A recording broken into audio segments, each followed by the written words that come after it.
Bonjour à tous, il est 18h01 et vous êtes près de 300 inscrits pour ce premier webinaire de l'année 2021 et huitième webinaire du CEMA.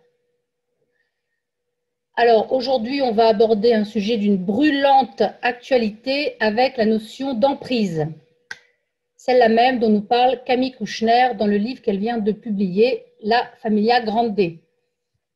Je vais amener le petit Nouvel Observateur. Ça fait la une de quelques journaux. Bon. Alors, avant de vraiment commencer, comme d'habitude, je vais reprendre un petit peu la manière dont le webinaire va se dérouler, le temps que tout le monde puisse rentrer. Et je me disais ce matin, merci à notre président d'avoir, on se disait ça avec Cécile, merci à notre président d'avoir mis le couvre-feu à 18h, pile au moment où commence ce webinaire. Donc j'espère que vous aurez eu le temps de rentrer tous. N'hésitez pas en rentrant à indiquer, comme d'habitude, d'où vous nous regardez. Parce qu'on a la chance avec ces webinaires de pouvoir toucher bien sûr non seulement toute la France, mais également l'Europe, également une grosse partie de l'Afrique. On est allé jusqu'à la Réunion et l'Amérique, que ce soit l'Amérique du Nord ou l'Amérique du Sud, puisqu'au niveau des fuseaux horaires, ça fonctionne bien. Donc n'hésitez pas à nous indiquer d'où vous venez, d'où vous nous regardez, le temps que tout le monde puisse rentrer. Alors, comme d'habitude, sur ce webinaire, vous pourrez vous exprimer à travers le Q&R, questions et réponses. Vous avez également le chat à disposition pour les discussions. Et personnellement, je vais relayer un petit peu tout ce que vous allez pouvoir écrire sur le chat ou sur les questions en réponse pour pouvoir les relayer à notre intervenante Cécile Lapierre, que je vous présenterai très prochainement, le temps qu'une grosse majorité des près de 300 inscrits soient présents. Et on arrêtera grosso modo 18h, vers 19h30, mais bon, si on voit que vous êtes encore très présent, on pourra toujours bien évidemment prolonger un peu les réjouissances de cette nouvelle année et de ce premier webinaire de l'année 2021. Alors, ce sujet de l'emprise et dont vous avez dû entendre parler à travers les médias, puisque le début de l'année a été impacté au niveau médiatique par l'affaire Kouchner-Duhamel. Ce sujet-là, en fait, on y avait pensé au CEMA il y a près d'un an et j'avais personnellement, moi, en tant que médiatrice familiale, été alertée sur ce sujet par un avocat que j'aimerais remercier, un avocat professeur en polémologie, maître Inker, qui m'avait alertée il y a un an dans une médiation familiale, justement, sur le fait que la loi interdisait toute médiation depuis 2010 en cas de harcèlement moral et depuis 2016 en cas de violence conjugale. Donc j'en profite pour le remercier et aussi souligner le caractère très précieux, et je pense que Cécile nous en parlera, de la coopération entre avocats et médiateurs pour lutter contre toute forme de violence. Alors, la nouveauté depuis 2020, c'est que l'article 5 de la loi du 30 juillet 2020 interdit toute médiation en cas d'emprise. Pourquoi? Pourquoi est-ce que cette loi interdit toute médiation en cas d'emprise et c'est quoi l'emprise?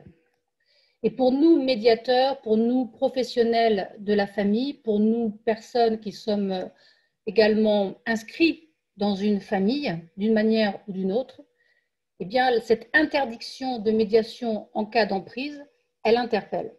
Alors, pour essayer de comprendre ça, je vais rester un petit peu sur l'actualité, le temps que tout le monde rentre aussi. Cette affaire Kouchner-Duhamel dont je vous parlais, qui a été médiatisée ces derniers jours, elle permet de comprendre en partie pourquoi toute médiation est interdite en cas d'emprise, et Cécile Lapierre va le développer beaucoup plus tout à l'heure. Comprendre pourquoi Camille Kouchner a attendu plus de 30 ans pour dénoncer l'inceste dont avait été victime son frère adolescent, comprendre comment un tel silence a pu être possible durant si longtemps, alors qu'apparemment presque tous savaient. Donc ce qui m'intéresse ici, bien sûr, ce n'est pas de trancher sur cette affaire, c'est de comprendre un petit peu, grâce à cet exemple médiatique qui nous arrive dernièrement, ce qui se passe. Et ce silence, Camille Kouchner, elle l'appelle l'hydre. L'hydre, H-Y-D-E-R, en référence à l'hydre de Lerne de la mythologie. Et la destruction de l'hydre, pour ceux qui le savent, fut l'un des 12 travaux d'Héraclès. Ça veut dire quoi? Ça veut dire qu'il faut la puissance d'un demi-dieu, fils de Zeus, en l'occurrence Héraclès, alias Hercule, pour pouvoir vaincre le silence autour des violences intrafamiliales. Parce qu'il y a une double angoisse qui pèse sur les victimes. Une angoisse de dire, de révéler, et une angoisse de ne pas dire. Et cette angoisse, elle est elle-même liée à l'emprise des sentiments, puisqu'on est sur le thème de l'emprise des sentiments que la victime peut avoir malgré tout pour l'auteur des violences. Alors je cite Camille Kouchner, « À aucun moment j'ai eu l'impression que je pouvais parler, je me sentais complètement coincée. »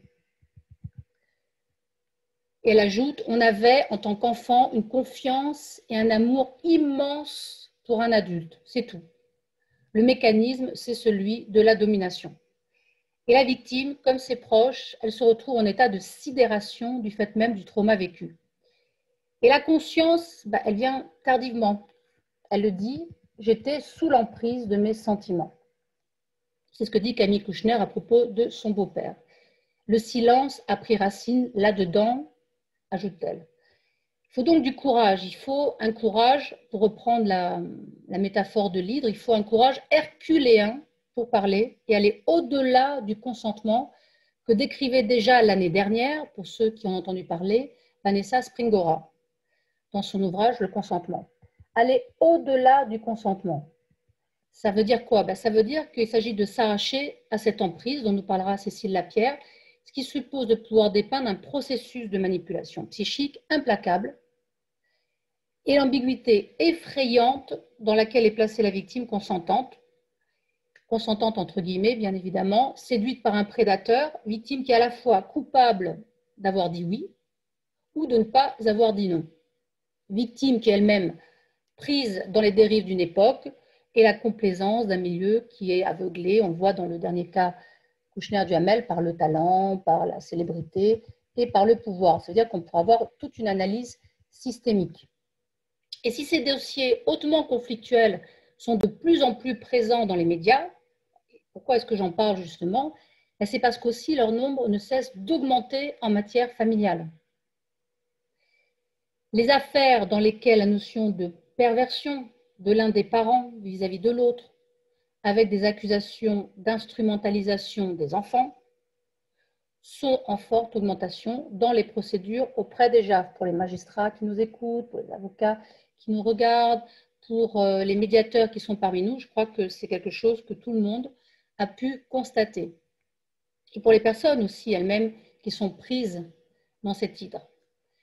Et au cœur du conflit familial, on pourrait se dire que ces dossiers requièrent une médiation, puisque la médiation est là pour réduire, prévenir, gérer le conflit, et que là, on est vraiment dans ce qu'il y a de plus conflictuel à travers la notion d'emprise. Et pourtant, depuis le 30 juillet 2020, on l'a dit, ces dossiers à haute violence, ces dossiers d'emprise sont interdits de médiation dès lors qu'il y a le moindre soupçon d'emprise. Alors, que faire? Comment réagir? J'aimerais revenir sur une citation de Camus qui déclarait que mal nommer un objet, c'est ajouter au malheur de ce monde. Et bien nommer l'emprise, a contrario, ça permettrait d'ajouter au bonheur de ce monde, et je crois que c'est ce que nous essayons tous de faire à notre niveau, qu'on soit médiateur ou qu'on ne le soit pas, essayer d'ajouter un petit peu comme le colibri, sa petite pierre à l'édifice, ajouter au bonheur du monde. Et pour bien nommer l'emprise et ajouter au bonheur de ce monde, on a la chance d'accueillir une spécialiste de la question, Cécile Lapierre. Bonsoir Cécile. Bonsoir Catherine, bonsoir à chacun de vous derrière l'écran. Alors, on se tutoie. Tu es, voilà, tu es, je ne peux pas te nommer tout, parce que en fait, tu es déjà une star à travers ceux qui te connaissent dans la figure de Miss Utopie et du blog que tu tiens. C'est d'ailleurs comme ça que j'ai entendu parler de toi. Mais tu es aussi médiatrice judiciaire et en entreprise, assermentée près des cours d'appel de Paris et d'Aix-en-Provence. Et là, je crois que tu es dans le sud. Hein. Je suis à Aix. Voilà, tu es à Aix en ce moment. Nous avons un grand soleil et apparemment à Paris, il neige. Oui, à Paris, il neige. Et il neigeait la semaine dernière, c'est ça, du côté d'Aix. Bon, très bien. Tu es aussi donc médiatrice, formatrice, conférencière. Donc, c'est toi, Miss Utopie, on le disait. Miss Utopie, ce blog sur la médiation. Tu es aussi, par rapport à ce thème d'aujourd'hui, cofondatrice de Diapositive, qui est une association de médiation en soutien à la parentalité, prévention de la violence familiale et scolaire. C'est bien ça? C'est ça. Créée avec 2 consoeurs médiatrices, dont l'une est avocate également. D'accord, donc Diapositive, DIA-positive. Tu es aussi partenaire du réseau pour la lutte contre les violences conjugales. Du pays d'Aix. C'est bien ça. Et last but not least, tu as reçu le prix Femme Entrepreneuse de l'année 2019. Le prix Femme 3000. C'est voilà, bien ça. Beaucoup de surprises, mais beaucoup d'honneur aussi. Donc, je suis allée chercher mon prix le jour de la journée de la femme. Ah bon, voilà. Bon, parfait. Un 8 mars l'année dernière. Ah bon, très bien. Donc, en fait, tu es déjà une célébrité malgré tout. Donc, c'est une chance de t'avoir avec nous et on te remercie. Toute l'équipe du CEMA te remercie, moi plus particulièrement, d'avoir accepté ce webinaire.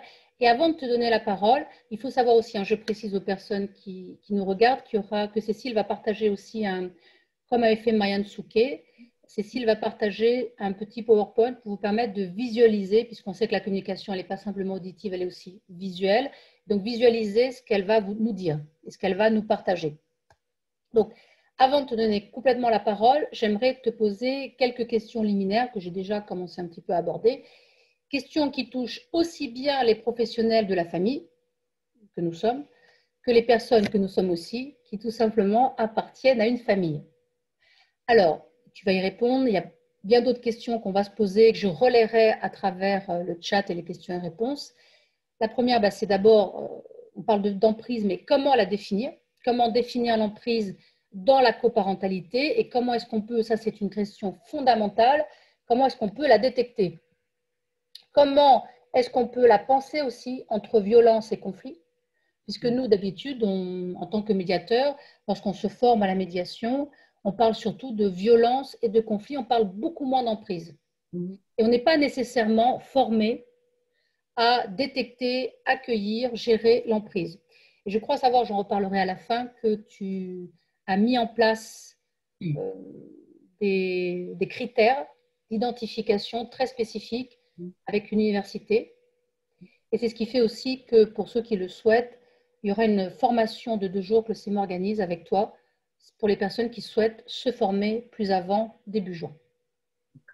Donc, comment penser l'emprise entre violence et conflit? Comment est-ce qu'on peut délimiter les responsabilités, le champ d'intervention des professionnels confrontés à ces dossiers, notamment au regard de l'article 5 dont on parle de la loi du 30 juillet, qui interdit, je le rappelle, toute médiation en cas d'emprise.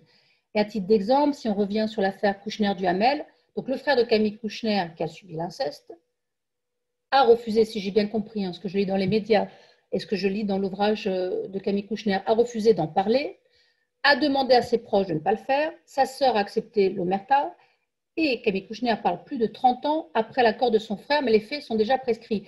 Donc, qu'est-ce qui se serait passé? C'est une question qu'on s'est posée. Qu'est-ce qui se serait passé si tout ceci avait été partagé, c'est-à-dire exprimé et entendu, dans un espace de médiation avec un médiateur familial où règne la confidentialité? Est-ce que ça aurait changé quelque chose?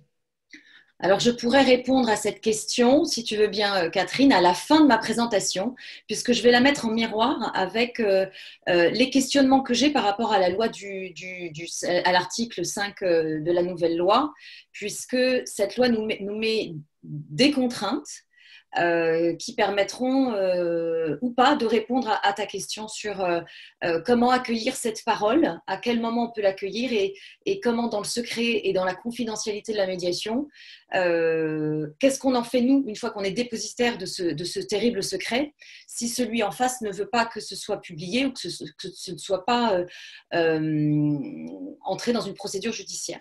Alors avant de commencer, j'ai besoin de poser un peu un cadre et de vous faire part de l'intention du travail que j'ai fourni sur le sujet de l'emprise. Ça fait à peu près 8 ans que je travaille dessus. L'idée n'est pas du tout de faire un travail pro-papa ou pro-maman. L'idée, c'est vraiment de faire un travail le plus neutre possible par rapport aux victimes que j'ai reçues, par rapport aux dossiers que j'ai instruits en médiation sur le sujet et par rapport à toutes les lectures, qu'elles soient médicales, psychiatriques ou qu'elles soient des lectures juridiques sur le sujet. Le problème, c'est que pour vous parler, il faut bien que je nomme les auteurs et que je nomme les personnes. Donc, j'ai décidé de m'appuyer sur le champ lexical des violences conjugales. Donc, je vais vous parler de l'auteur, donc du parent-auteur, et il faut pouvoir entendre derrière le mot auteur RE, donc potentiellement une mère. Et je vais vous parler du parent victime qui est potentiellement un papa. Mais je vais le nommer elle. Donc, je vais parler de il, l'auteur, et de elle, la victime. Mais s'il vous plaît, ne m'enfermez pas dans un discours qui n'est pas le mien, d'imaginer que ça puisse être un papa et une maman dont on parle. Donc, j'avais besoin d'avoir ce prérequis très important pour moi dans le travail que je mène. La perversité et la manipulation n'est pas du tout liée à une problématique de genre. Les psychiatres disent qu'il y a autant d'hommes que de femmes, ou en tout cas, on a tellement peu de données sur le sujet que c'est compliqué de faire une généralité, donc on va éviter toute généralité. Après, on ne peut pas parler du conflit et de la violence sans les définir. C'est ce que tu as dit, Catherine. Quelle est la différence entre le conflit et la violence? Le conflit, je le définis avec mes 3D, mon D cube. Donc, je dirais que le conflit, c'est la dispute, le débat et la discussion. Avec une idée de mouvement comme ça, de lien qui se tend, qui se détend, de tension, mais avec une forte place au langage. Le conflit se résout grâce au langage et c'est pour ça que nous, médiateurs, nous avons une place essentielle pour pouvoir accompagner en neutralité avec nos techniques et notre processus, d'accompagner le conflit, puisqu'on y remet un langage qui permet d'être compris. Le conflit est interactif, il y a un échange. D'ailleurs, je ne sais pas si vous êtes dans le cadre familial, quand vous aviez vos enfants à la maison ou si vous avez vos enfants à la maison, parfois le ton monte entre eux, papa et maman, et vos enfants vous disent « mais arrête de vous disputer, arrêtez de vous disputer ». Et souvent, les parents se retournent en disant « non, je ne dispute pas, on discute, on débat ». Et en fait, c'est vrai que la notion de dispute et de débat et de conflit, elle est très, très liée à l'échange et non pas à l'isolement, contrairement à la violence. Pour comprendre un peu plus, là, je vais vous partager, je vais essayer de le faire avec mes techniques. Alors, attendez, je vous partage mon premier slide. Alors, est-ce que vous le voyez? Oui.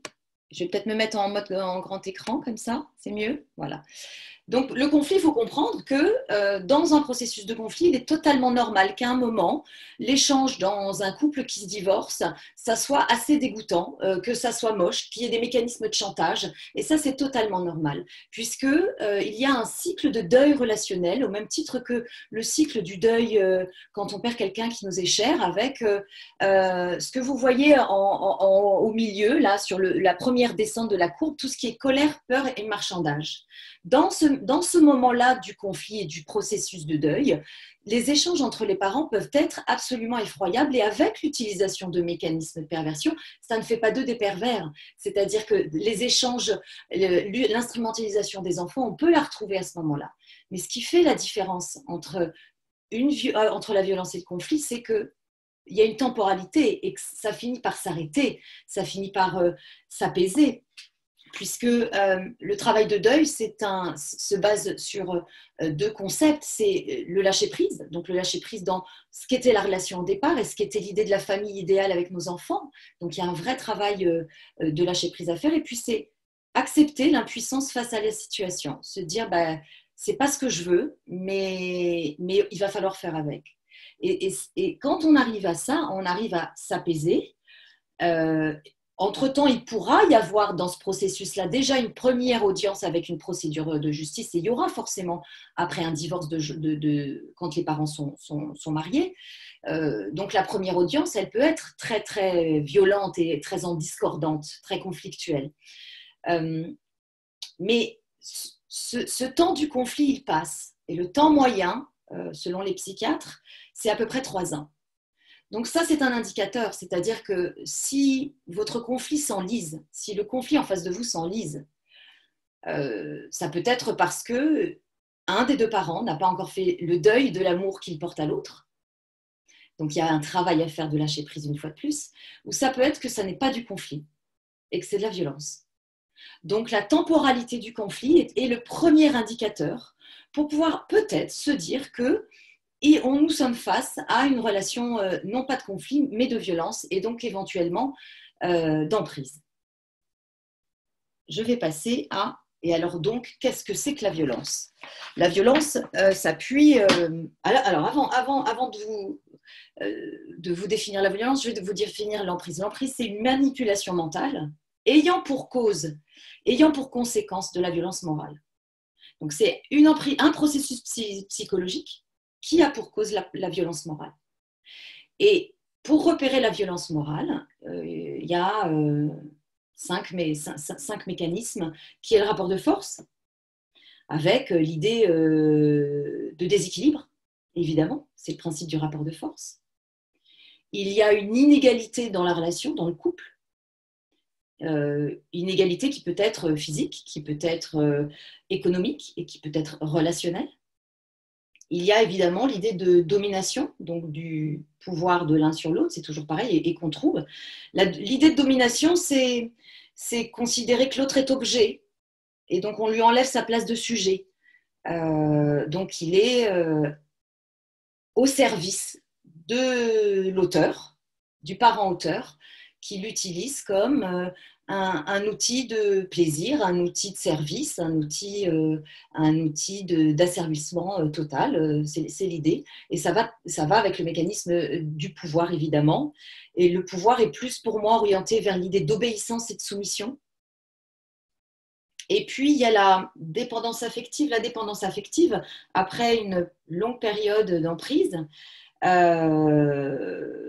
on retrouve des victimes avec un grand manque de confiance en eux, et en perdant complètement pied sur l'importance de sa propre pensée, de sa capacité à faire des choix pour soi. Donc l'autre devient son référent affectif puisqu'on n'est plus capable de choisir pour soi ce qui est bon ou ce qui est mal. Donc voilà à peu près sur la différence entre conflit et violence, et ça me paraissait important d'y revenir, même si en tant que médiateur, et s'il y a beaucoup de médiateurs ici, c'est quand même un sujet qu'on travaille beaucoup en médiation. Après, j'ai envie d'arriver sur les mécanismes de l'emprise. Alors, le mécanisme de l'emprise... Cécile, juste pour être bien sûr que tout le monde a bien compris ce que tu viens de poser, parce que c'est fondamental. Oui. La différence entre donc, conflit, violence et emprise. Si j'ai bien compris donc, ce que tu as dit, la violence, en fait, elle est commune aussi bien au conflit qu'à l'emprise. La nuance, c'est qu'à un moment donné, dans le conflit, ça peut s'apaiser puisqu'il y a un travail de deuil qui peut s'opérer. Et donc la violence peut s'arrêter. Alors que dans l'emprise, la violence, notamment morale, elle ne peut pas s'arrêter. Elle ne s'arrête pas. C'est comme un cycle infernal. Elle ne s'arrête pas, et le conseil des psychiatres sur le sujet, pour pouvoir se défaire une fois qu'on a compris et qu'on sort de l'emprise, c'est la fuite. Il n'y a pas d'autre sortie que la fuite, puisqu'il y a l'idée de proie. Donc tant que l'auteur n'a pas détruit psychiquement, physiquement, moralement, économiquement, ça prend, on y reviendra. Il n'y aura pas de lâcher prise dans la nourriture du conflit à des fins de violence. Est-ce que ça explique?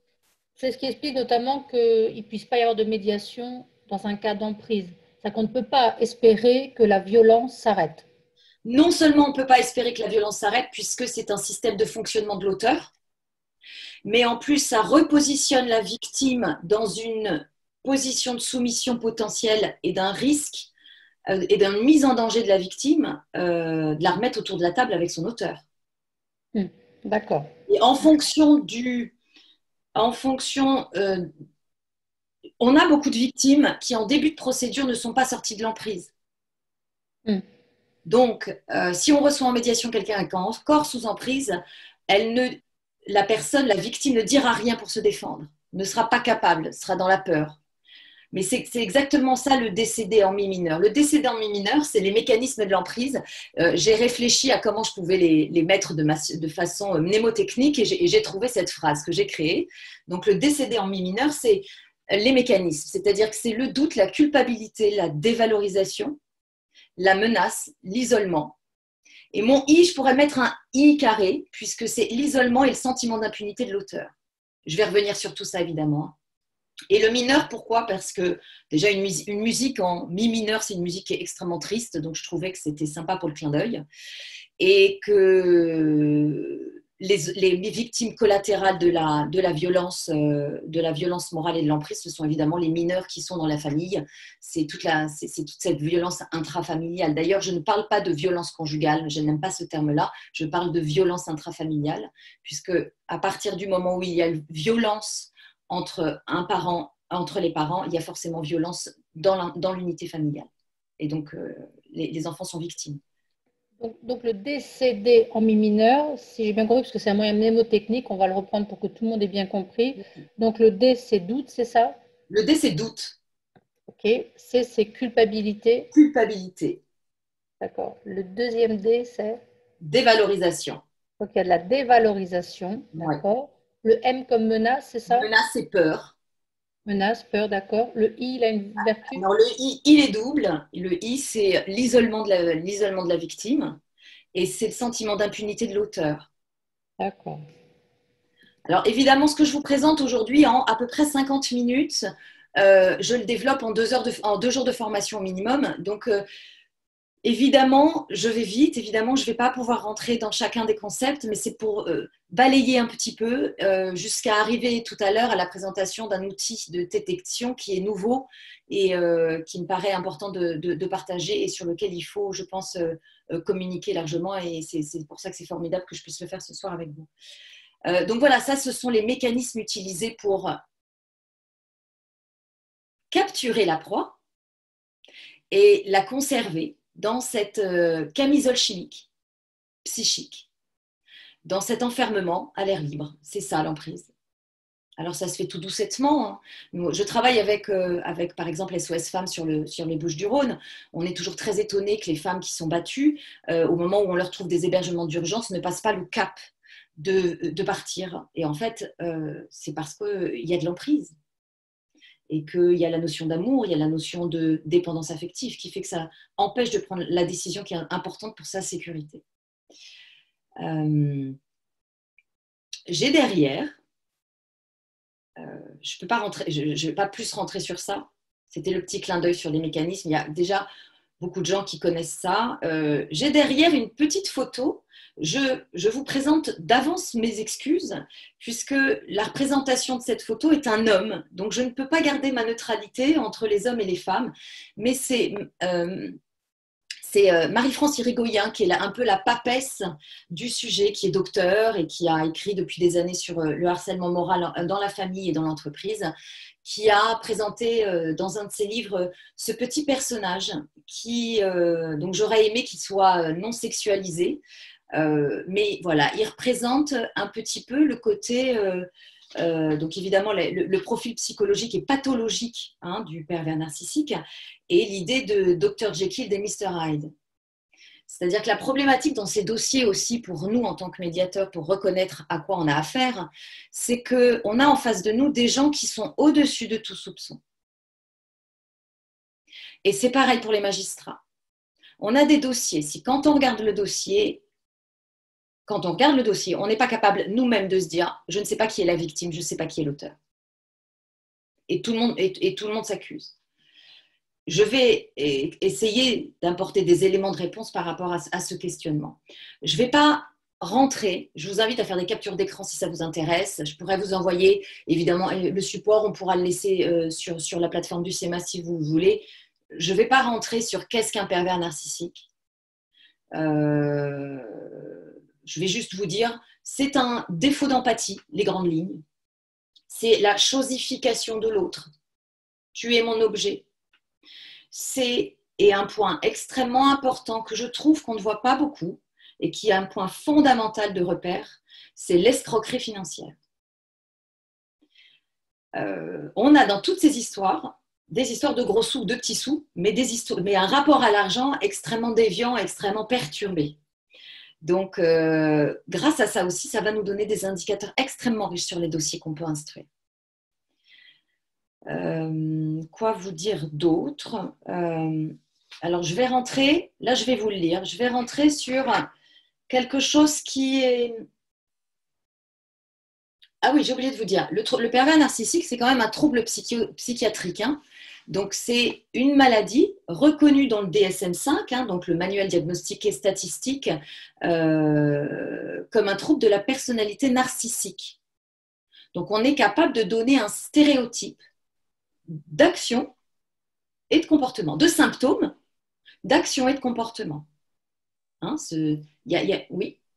Donc, est-ce que ça veut dire qu'il y a un profil type, en fait, Oui, de l'auteur des violences? C'est ça que tu es en train de nous dire? Absolument. D'accord.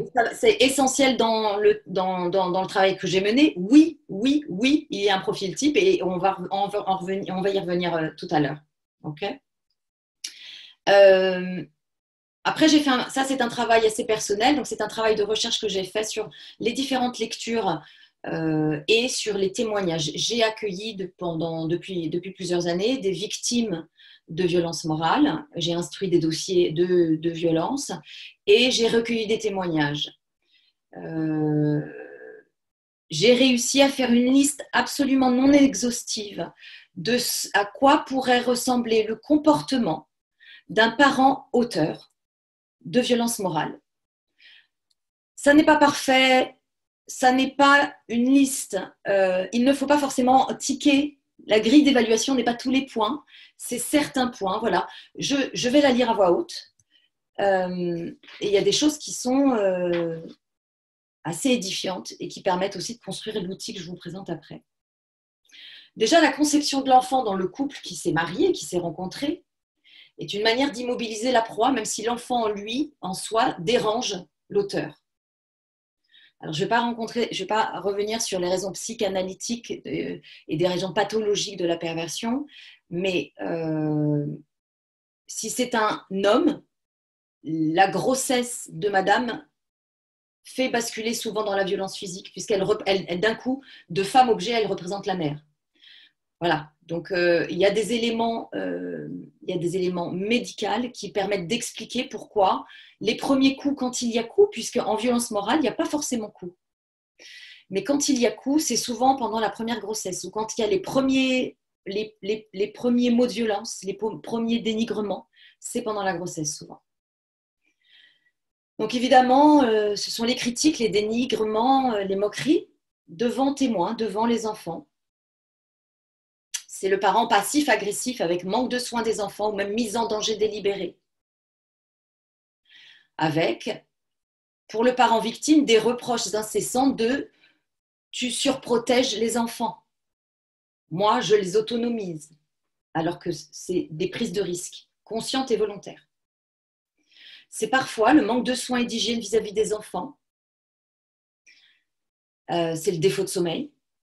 Alors, tout ça, ça ne se voit pas quand le couple est en couple. Ça se voit quand le couple se sépare et qu'il y a une mise en place de droits de visite et d'hébergement où d'un coup, l'un des parents, le parent auteur, se retrouve seul avec ses enfants. Et donc, on peut s'apercevoir dans tous ces dossiers des similitudes avec ce que je suis en train de vous énumérer.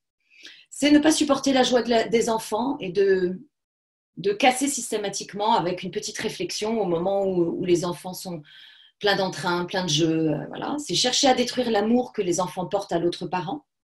J'ai vu dans des dossiers des enfants qui avaient l'interdiction de prononcer le mot « maman » quand ils étaient chez papa ou le mot « papa » quand ils étaient chez maman. Donc, en termes de construction de l'enfant, c'est absolument dramatique.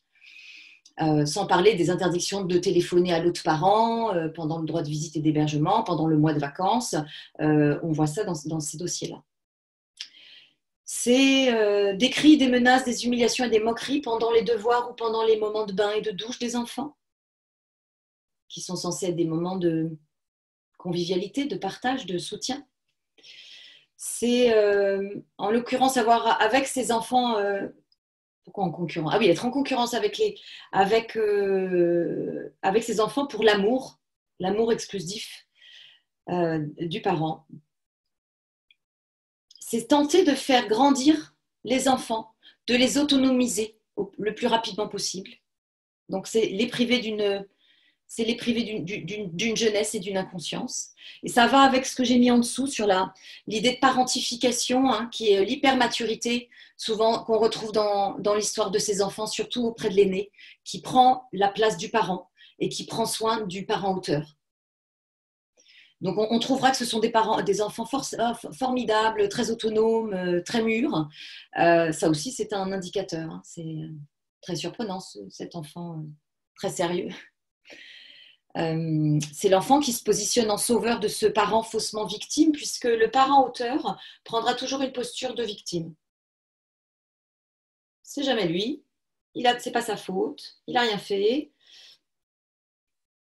Alors il y a évidemment le sujet qu'on abordera aussi avec l'affaire du Hamel, hein, c'est les déviances sexuelles, les relations incestueuses, la relation de Lolita qu'un homme peut avoir avec son aîné ou de l'homme de la maison peut avoir une maman vis-à-vis de son fils. Voilà, c'est échanger les places, c'est recréer un couple avec son enfant. Et puis, ça va avec la parentification. Ce sont des enfants qui deviennent des soignants et selon le joli mot de Jacques Salomé, des soignants, c'est-à-dire que c'est s'oublier soi. Hein, c'est ce que j'ai évoqué tout à l'heure avec l'idée de la dépendance affective, c'est s'oublier soi au profit de l'autre. Et puis souvent, dans ces dossiers, quand il y a plusieurs enfants, on s'aperçoit que le parent auteur montre une grande préférence pour un enfant. Il choisit un élu au détriment des autres. Oui.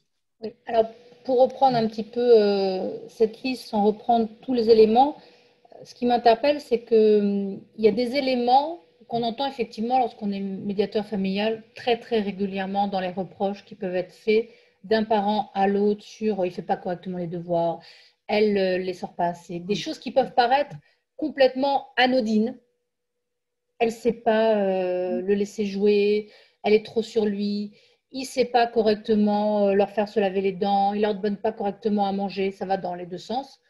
Et c'est vrai que souvent, il y a une sorte de bon, ben, ça va, c'est pas très très grave, c'est normal, le parent doit s'habituer. Il y a donc des éléments anodins que toi tu as listés, et ce que je vois aussi, c'est qu'il y a des éléments paradoxaux qui au contraire pourraient nous rassurer sur l'enfant autonome, l'enfant entre guillemets parfait, il fonctionne bien, il a l'air de bien raisonner, il a l'air de se débrouiller tout seul. Et là tu dis attention, alerte. Potentiellement. C'est-à-dire la question que tu poses, c'est mais en fait avec ces éléments, nous en tant que médiateurs et même l'entourage, on n'a aucun moyen de savoir ce qui se passe et on n'a pas d'indicateur avec ça. Et je suis complètement d'accord avec toi, il ne faut absolument pas se baser sur ça. C'est-à-dire que c'est ça qui se passe dans le huis clos et dans la violence familiale. En plus, tout ça, c'est caché. Donc, tout ça n'est que du déclaratif, de la parole de l'un sur l'autre quand ça sort en dossier de médiation. Donc, nous, en tant que médiateurs, on n'est pas formés pour avoir un avis sur ça et on ne sait pas quoi en faire, surtout. Et puis, qui dit vrai? Donc, c'est pour ça que on en revient sur l'omerta. Et tout ça, ça se passe dans une idée d'omerta et de protectionnisme. Et c'est un cercle vicieux dont on peut sortir. Mais si on dézoome, et on va dézoomer tout à l'heure, je vais passer derrière à quelques chiffres. Ça va peut-être un peu alléger le discours aussi. J'ai l'impression d'annoncer des mauvaises nouvelles. Alors, ça va vous paraître surprenant, mais ce camembert, ces chiffres, ne représentent rien. Et c'est ça qui est intéressant. C'est-à-dire que, je vais vous le commenter, 79% des dossiers qui passent devant le JAF passent pour une simple homologation d'accord, c'est-à-dire que le père et la mère sont d'accord sur le droit de visite et d'hébergement et sur le montant de la pension et sur les différents éléments traités par le JAF. 16%, enfin 21% en tout, sont des dossiers conflictuels, mais 16% ça pèse après la décision de justice. C'est-à-dire que le 16%, le couple a besoin d'une décision pour pouvoir l'appliquer. Après la décision, ce sont des dossiers qui a priori ne reviennent pas, et pendant un certain temps, ça roule. Et puis il y a 5% qui part en appel. Ça ne nous dit rien sur les dossiers dans lesquels il y a de la violence. Pourquoi? Parce que déjà sur les 79%, quand un parent est sous emprise et qu'il saisit pour la première fois le juge, il n'est pas capable de dénoncer la violence qu'il vit. Donc il appartiendra aux 79% puisqu'il répondra complètement à la demande du parent auteur. Le parent victime dira oui à peu près à tout, puisqu'il sera encore dans la peur et dans la menace. Donc sur la première audience, je pense sincèrement que la majorité des dossiers de violence sont dans les 79. Mais encore... Pardon, c'est très très paradoxal ce que tu es en train de nous dire. C'est-à-dire que là, on aurait pu se dire, bon, ben, c'est bon, il y a un accord, tout va bien. Donc, il n'y a évidemment pas besoin de médiation ni de quoi que ce soit. Là, tu dis, attention, alerte, parce que justement, il y a une sorte de déni du conflit ou de la violence ou de l'emprise. Il peut. Il peut. Il peut. Il faut bien effectivement qu'ils soient quelque part, ces dossiers d'emprise. Voilà. Où sont-ils? Alors, on considère à peu près qu'il y a 4 à 5% de dossiers qui pourraient répondre à la qualification d'emprise. La problématique aujourd'hui, moi, déjà pour pouvoir nourrir ce type de chiffres, il faudrait qu'on fasse des études, qu'on aille recueillir beaucoup plus d'informations auprès des JAF, auprès des dossiers qui reviennent, il faut qu'on mette en concordance les dossiers de médiation et les dossiers qui repartent en procédure auprès du parquet. On manque de chiffres, on manque de données, il n'y a pas d'études de fait. Donc, il y a un feeling, on sait qu'il y a à peu près 4% de profils pathologiques qui pourraient amener à des relations d'emprise. On a ici 4-5% d'appels, mais on ne va pas forcément en appel parce qu'on est sous emprise. On va en appel parce qu'on n'est pas d'accord avec le jugement, on a le droit. En fait, les chiffres qu'on a ne permettent pas de nourrir une conviction, une pensée, un doute. Et c'est ça qui est intéressant, c'est ça que je trouvais intéressant dans ce camembert, même si les 5% qui vont en appel devraient alerter. Et dans un monde idéal, on a des gens qui suivent avec un peu de précaution ces dossiers-là pour voir s'il y a d'autres audiences sur d'autres saisines, sur d'autres sujets qui, voilà, est-ce qu'il y a des dépôts de plainte, des mains courantes, est-ce qu'il y a une histoire judiciaire un peu plus lourde sur ces dossiers? Et là, ça pourrait révéler des choses qu'on pourrait utiliser comme des marques d'emprise. L'idée, il faut bien qu'on comprenne que nous, en tant que médiateurs, on n'est pas là pour essayer de savoir s'il y a emprise ou pas emprise. Ce n'est pas notre rôle, ce n'est pas notre travail. Nous, par contre, avec cette loi de l'article 5, on nous dit qu'on n'a pas le droit s'il y a emprise. Donc, il va bien falloir qu'on détermine ce qu'est l'emprise. Donc, la question, c'est être capable, nous, en tant que médiateur ou d'avocat ou magistrat, de nourrir un doute suffisant pour renvoyer éventuellement sur une expertise médicale, psychiatrique. C'est tout le sujet de ma démarche. Nous n'avons pas métier, nous n'avons pas vocation à déterminer s'il y a emprise ou pas. Mais nous avons à alerter si nous pensons qu'il y a violence, il y a une responsabilité. La problématique des dossiers JAF aussi, c'est qu'en France, contrairement à la Belgique qui a une pérennité dans le suivi de ces dossiers, c'est que les JAF en France ont des rotations professionnelles toutes les 3 ans en moyenne. Donc, il n'y a pas de suivi d'histoire judiciaire de ces dossiers-là. Donc, en fait, il y a un nouveau JAF qui arrive, il reprend l'affaire où il y a 3 lignes de résumé sur les affaires précédentes et sur l'histoire judiciaire. Et en fait, dans un monde idéal, on a un référent c'est un dossier, un JAF, une famille. Bon, ça, ce serait encore une volonté à moyen terme qui serait utile à mettre en place. Qu'est-ce que je peux vous dire d'autre? Dans les dossiers de 79%, là, on va les retrouver en conflictuel en 16, quand la victime quand le parent victime sera sorti de l'emprise et qu'il osera dire, ben non, en fait, ce que je vis, c'est pas possible. Non, la résidence alternée, c'est pas acceptable. Non, ne pas avoir de pension pour les enfants, finalement, je peux pas. Non, je peux pas accepter de plus voir mes enfants. Voilà. Donc, mais ça peut prendre 2-3 ans. C'est pour ça que il faut étudier la vie du dossier. Oui, En fait, il y a encore quelque chose de paradoxal pour nous, médiateurs, mais qu'on sait aussi. C'est-à-dire souvent on apprend que le conflit, ce n'est pas juste une crise, c'est aussi une opportunité. Et là, ce que j'entends dans ce que tu dis, c'est que finalement c'est plutôt sain, c'est plutôt réjouissant, c'est plutôt positif que des personnes soient en capacité de poser un désaccord, parce que ça veut dire précisément qu'il y a peut-être ou pas d'emprise, ou qu'une des personnes s'est libérée de l'emprise. Ah ben absolument. C'est-à-dire que le dire non, c'est la base pour commencer à accepter de sortir de l'emprise. C'est poser son non, poser ses limites. Donc effectivement, ressaisir éventuellement la justice pour dire ben non, je ne suis pas capable, c'est extrêmement salutaire et c'est effectivement un signe de reprise en main de l'estime de soi, de l'envie de vaincre, de l'envie de se défendre et de l'envie que ses droits soient respectés. Parce que du coup, si on revient sur ta définition que tu donnais tout à l'heure, on avait le conflit, on avait la violence et l'emprise. Et donc la violence, elle était commune à la fois au conflit et à l'emprise, sauf que dans un conflit, normalement, à un moment donné, la violence peut s'arrêter, alors que dans l'emprise, la violence ne peut pas s'arrêter. Est-ce qu'on pourrait dire en quelque sorte que l'emprise, c'est une violence sans conflit? Je réfléchis. J'aime ta question. Est-ce que l'emprise, c'est une violence sans conflit? Oui, il y a pas. Oui, j'ai envie de te dire oui. Déjà, pour la première raison, c'est que ça exclut le conflit, donc comme ça évite de mélanger. Et que poser le mot de la violence, c'est pouvoir la qualifier juridiquement, donc ça c'est important. Et puis, il y a beaucoup de violences, comme je te disais, invisibles, silencieuses. Voilà. Donc,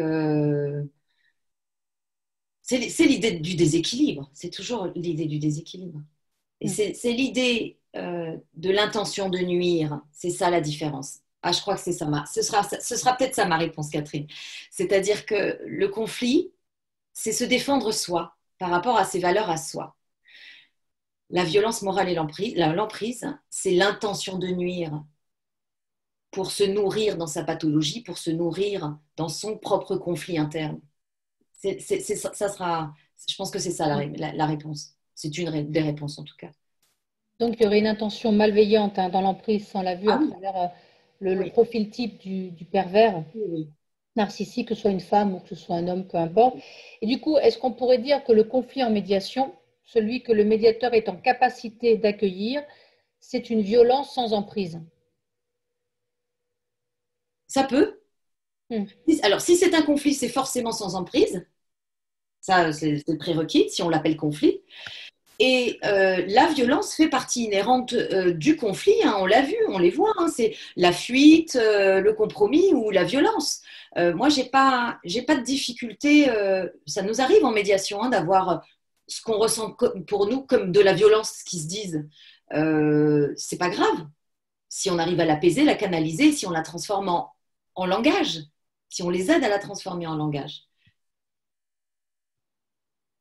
Merci.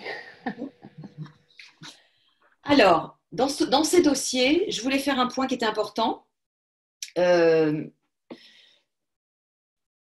dans ces dossiers de justice et de magistrats, et on a deux sujets qui sont très touchy pour la protection de l'enfance.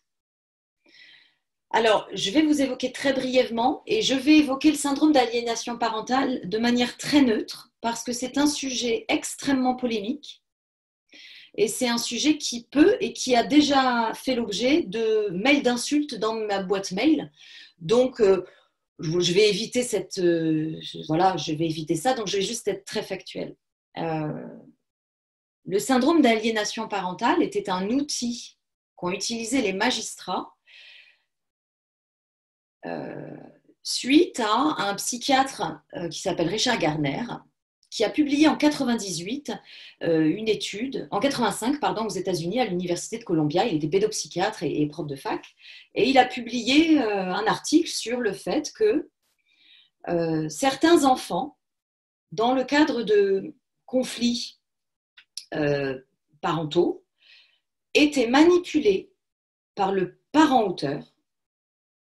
Donc le parent manipule l'enfant et l'enfant accusait l'autre parent de violence sexuelle et de violence morale, physique et sexuelle. Richard Garner a expliqué que, en fait, c'était le parent qui aliénait l'enfant en manipulant sa pensée et que l'enfant mentait au détriment du parent privé du potentiel lien.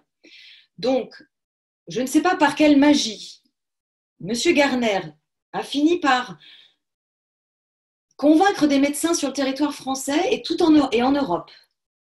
Rentrer ensuite avec ce concept du syndrome de l'aliénation parentale à l'ENM, à l'École nationale de la magistrature.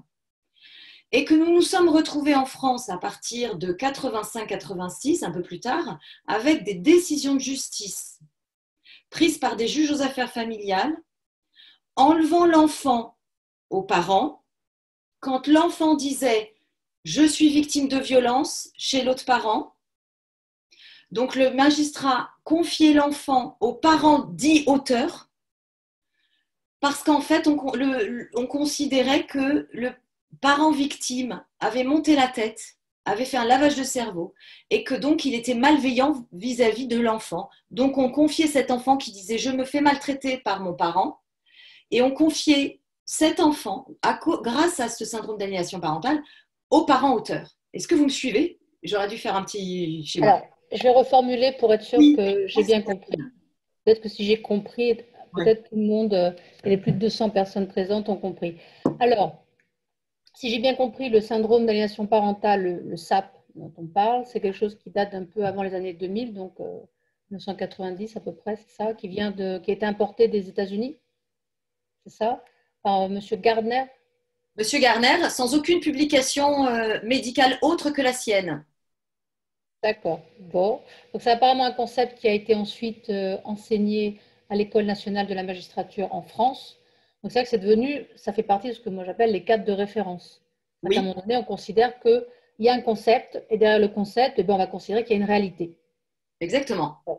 Et ce qui est intéressant et troublant avec ce syndrome, c'est-à-dire qu'on va un petit peu inverser, si j'ai bien compris, les positions. C'est-à-dire que dès lors qu'il y a un parent qu'on accuse et qu'un enfant accuse de quoi que ce soit, de violence, voilà. Et le syndrome d'aliénation parentale dit, en fait, non, si l'enfant accuse ce parent, c'est qu'en fait, l'enfant est lui-même victime d'un parent encore plus auteur de violence qui va manipuler l'enfant. Donc, celui dont on dit qu'il est le méchant parent, c'est en fait le gentil parent qui est la victime de l'autre parent qui accuse le méchant parent qui en fait est un gentil parent. Bref, on inverse les choses au nom de la parole de l'enfant qui, du coup, si je comprends bien, est décrédibilisée. Alors, c'est exactement ce que j'allais finir sur ça, sur le syndrome d'aliénation parentale. L'Association américaine de psychiatrie a fait une grosse étude sur les dossiers de violence familiale et autour de cette parole de l'enfant, de cette audition de l'enfant. Et ils ont révélé que 1% des enfants avaient menti dans le dossier. C'est-à-dire que nous, en France, on a utilisé le SAP pour aller confier des enfants à leur auteur, alors que 1%, allez, même si on est à 5%, soyons fous, 5%, si on a 5% d'enfants qui, à un moment de leur vie, sont tellement manipulés qu'ils mentent et qu'ils accusent l'autre parent de perversité et de violence sexuelle, comment peut-on, au moment où l'enfant libère sa parole et ose dire, et là je rebondis avec l'affaire Duhamel, les enfants habituellement ils ne disent pas, les enfants cachent, les enfants protègent leur bourreau. Donc les rares cas où les enfants parlent, a priori ils ne sont pas manipulés. Ils parlent parce que ils sont tombés sur quelqu'un qui était formé à l'audition de l'enfant et qu'ils ne répètent pas, non pas un discours manipulé, mais un ressenti. Un enfant qui sait être écouté par un professionnel finit toujours par raconter son ressenti et donc la vérité. Donc, pour revenir aux faits, les Belges, les Québécois ont commencé à se lever sur cette histoire de SAP à partir de 2001. Le ministère de la Justice français a publié une fiche en août 2018 pour proscrire l'utilisation du SAP dans les décisions de justice. Voilà. Ce qui ne veut pas dire qu'il n'y a pas de manipulation d'un parent sur l'autre. C'est tout le sujet de cette formation et de mon travail. Mais ce syndrome d'aliénation parentale n'existe pas. Et hasard du calendrier, le 22 décembre dernier, la Catalogne est allée encore plus loin, a promulgué une loi dans la prévention des violences conjugales et elle a inscrit le SAP comme violence institutionnelle. Il y a 15 jours, 3 semaines. Violence institutionnelle, ça veut dire quoi? Ça veut dire que l'utilisation dans un cadre judiciaire, l'utilisation de ce syndrome est une violence institutionnelle, donc que les victimes pourraient se retourner contre l'État en cas d'utilisation de ce syndrome pour aller placer l'enfant. Donc, c'est-à-dire que clairement maintenant, en France, depuis 2018, et en Europe, si on tient compte de la Catalogne, c'est normalement un concept qui est proscrit. C'est un concept. En France, ça l'est, et ça n'est plus du tout enseigné à l'ENM, et voilà. Donc aujourd'hui, je pense qu'il faut parler de la manipulation, des mécanismes d'emprise et de violence morale, c'est très bien. Mais et il y a encore beaucoup de psychologues et il y a encore beaucoup d'associations, surtout des associations de papas, qui utilisent ce syndrome. Et je comprends d'essayer de trouver un moyen d'aller récupérer des enfants dont ils se sentent privés. Je comprends bien. Mais ce syndrome tel qu'il est présenté, porté par Gardner, n'est plus dans la légalité aujourd'hui. Donc, il ne peut plus être utilisé dans les plaidoiries d'avocats, c'est très important. Hein. Dans le droit de la famille, on peut plus motiver une décision de justice avec le syndrome d'aliénation parentale. Les professionnels du droit, maintenant, sont peut-être au courant, sauf que depuis que ce SAP, ce concept a été créé, qu'il a émergé et qu'il a innervé la société française, en fait, maintenant, c'est devenu un concept relativement courant. Donc, maintenant qu'il est complètement intégré, tu nous dis... en fait, non, il ne faut surtout pas. En fait, c'est illégal. C'est non médical et c'est illégal. Donc là, il y a une information... Ça n'a aucune donnée médicale et psychiatrique. Donc là, il y a une information fondamentale vis-à-vis des peut-être quelques professionnels du droit qui ne seraient pas au courant ou médiateurs. Hein, moi, je n'étais pas au courant, par exemple. Voilà. Et surtout vis-à-vis des familles. Parce que, évidemment, quand il y a un conflit, dès lors que le concept est disponible, je vais surinterpréter le comportement de l'autre. Et ça, c'est un concept quand même très opératoire. Bien sûr. Qui permet de donner du sens. Donc, ce que tu dis, c'est attention, ça n'est pas un concept ça n'existe pas. Légal ni légitime. Voilà, ce syndrome n'existe pas médicalement, donc il ne peut pas exister pour justifier une décision de placement chez l'un ou l'autre des parents. Du coup, ça permet aussi ce que dit le ministère. Du coup, ça permet aussi, à t'entendre, ça me permet de mieux comprendre aussi la notion d'emprise. C'est-à-dire que tu disais tout à l'heure qu'on voit avec l'affaire Duhamel, je dis Kouchner, Duhamel, hein, bien évidemment, j'ai une petite remarque dans le chat, c'est parce que c'est la fille Kouchner qui en a parlé, c'était juste pour situer le contexte, bien évidemment. Donc, dans cette affaire-là, Duhamel, eh bien, dans cette notion d'emprise dont tu as parlé aussi, l'emprise, elle va se caractériser par la difficulté à dire, donc à s'opposer, à dire non, d'où l'absence aussi, c'est une violence sans conflit, hein, c'est ce qu'on disait. Ouais. Et donc, c'est en cohérence, en fait, ce que tu dis par rapport au SAP, c'est en cohérence par rapport à ce qu'on venait de voir, c'est-à-dire que dès lors qu'un enfant parle, dénonce, donc ouvre un conflit potentiel, précisément, c'est peut-être pas de l'emprise, parce que l'emprise, ça implique que je ne sois pas en capacité de dire quoi que ce soit. Mais il y a une autre question qu'on peut se poser, c'est une question que j'aimerais te poser maintenant, si c'est possible, qu'on a vu à travers les questions et réponses, c'est lorsque l'emprise a cessé. Oui. Les auteurs reconnaissent les faits ou pas. Ça, je ne sais pas si l'auteur peut reconnaître les faits. Avant ou après condamnation, est-ce qu'on peut imaginer à ce moment-là qu'il y aurait une forme de médiation réparatrice qui soit possible? Alors, mon cœur a envie de te dire oui. Dans les faits et dans les littératures ça implique, ce que tu demandes, ça implique que la pathologie de la perversité soit accompagnée par un thérapeute, soit soignée, qu'il y ait une prise de conscience de l'auteur. Il n'y en a pas. Les auteurs ne consultent pas, les auteurs sont dans une réalité, sont dans un monde à part. Le pervers narcissique ne fonctionne pas comme nous et n'a aucun désir de soin. Donc, s'il ne peut plus rentrer en sortie d'emprise, il utilisera les enfants jusqu'à ce qu'il puisse, mais ensuite, il ira choisir une autre proie quand ça ne marche plus. L'idée n'est pas du tout d'arriver à la conciliation. Mais mon cœur dit oui, toujours, j'ai un côté, je reste Miss Utopie très, très profondément, mais non, les psychiatres et les gens avec qui je travaille sur le sujet, les psychanalystes, déjà ce sont des gens qu'on voit très peu dans les cabinets. Ils ne viennent pas travailler sur leurs problématiques puisqu'ils n'ont pas de problème. C'est les autres. Donc on a du mal à faire un travail. Et c'est marrant parce que c'est une question qui revient souvent dans les victimes qui viennent me voir, qui ont un doute, qui se posent la question en me disant mais c'est peut-être moi, il me dit que je suis tordue, ou elle me dit que c'est moi la perverse. Et j'ai envie de leur dire déjà le fait que vous vous posiez la question, c'est un bon signe. Voilà.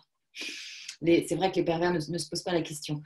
Pour en revenir au droit de visite et d'hébergement, pourquoi j'ai le droit de visite et d'hébergement ici? Parce que c'est un deuxième outil du droit et utilisé par les magistrats qui pose problème dans ces dossiers de manipulation mentale et d'emprise. Pourquoi?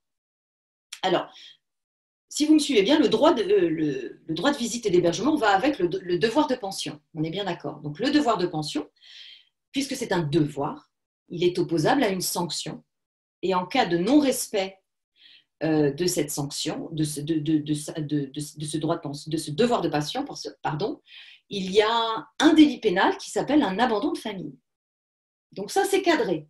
Vous ne payez pas, plainte, délit, abandon de famille. Pour le droit de visite et d'hébergement, déjà, on a un souci de vocabulaire. D'un côté, on a un devoir de pension et là, on a un droit de visite.